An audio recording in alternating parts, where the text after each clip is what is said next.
Aren't you coming to see the dogs compete? The question was out of her mouth before Kaveri could swallow it.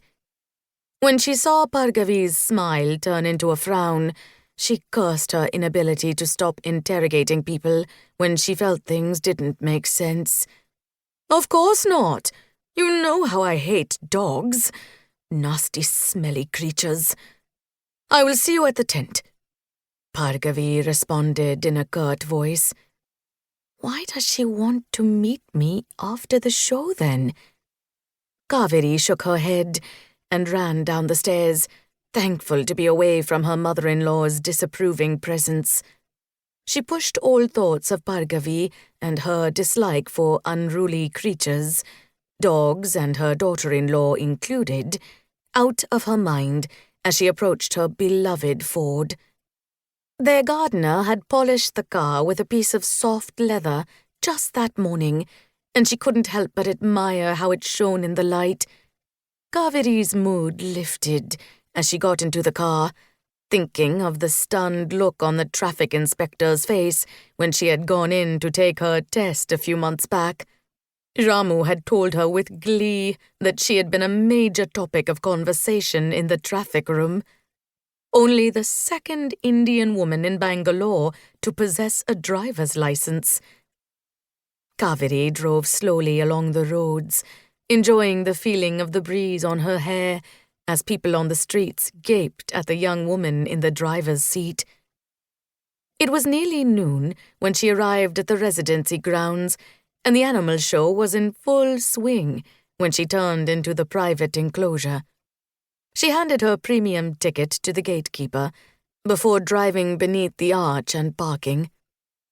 A large cloth banner hanging above the arch announced the presence of the Horse, Dog and Animal Show, Bangalore 1921, in the 3 official languages of Mysore, English, Kannada and Urdu. The wisps of clouds, remnant from last night's rains, were scattering, and it could not have been a brighter or more glorious day. A military band, resplendent in full regalia, began to play a lively selection of music. Tents with striped bunting in red and gold protected folding tables from the scorching heat of the afternoon sun. A stout Anglo-Indian lady wearing a frilly pink lace frock and a wide-brimmed pink hat manned a large table loaded with jars of jams, preserves and chutneys. Kaveri's steps slowed as she took in another table, crammed with trophies and prizes for the dog show. Out of the corner of her eye, she noticed the gold bangle for Lady's Pet Dog, donated by Messrs. Barton and Son, the jewelers who had crafted the Mysore Maharaja's silver throne. Miss Roberts, whose brother was Ramu's supervisor at the Bowring Hospital, would certainly be angling for that one. An usher, resplendent in the Maharaja's colours of red and gold, hurried up to Kaveri. "This way, madam. Are your dogs coming in a separate vehicle?"